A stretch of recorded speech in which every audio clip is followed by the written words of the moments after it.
Tennessee Theater opened on October the 1st, 1928. It is a structure that has been called a movie palace over the years. The movie term because the primary entertainment was the showing of movies, and the palace because of the splendor of the architecture. This architecture is Spanish Moorish, and it emulates the palaces of Europe and Asia.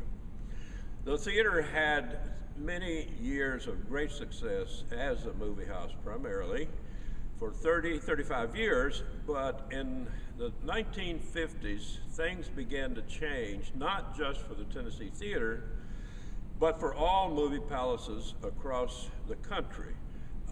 There was the suburban flight to the suburban areas from downtown cities that began after World War II and continued very heavily into the 1950s. And with that trend, movie palaces, not movie palaces, but movie houses were built in suburban areas. And that cut into the attendance at movie palaces, and they became unviable as an economic survival in today's world. So many of the movie palaces, unfortunately, were closed and torn down.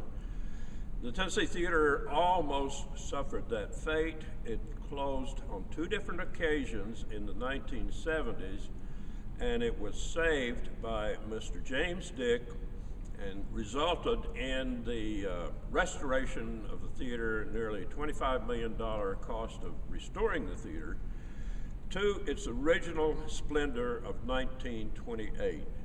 And it has been converted into a live performing facility as its primary function. We still have the capability of showing movies on the big screen, but the main activity are live shows, a very wide range of types of music, individual performers, bands. The Knoxville Symphony Orchestra performs here, Knoxville Opera Company. So it's very, very versatile programming that takes place in the Tennessee Theater. It's doing well, and of course I have to mention this beautiful organ where I'm sitting. This is the original organ that was installed and played on opening day 1928.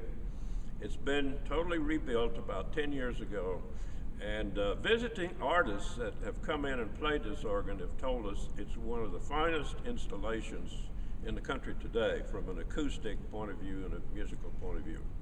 So we're very fortunate to have our Tennessee Theater in Knoxville when so many cities have lost theirs to the wrecking ball.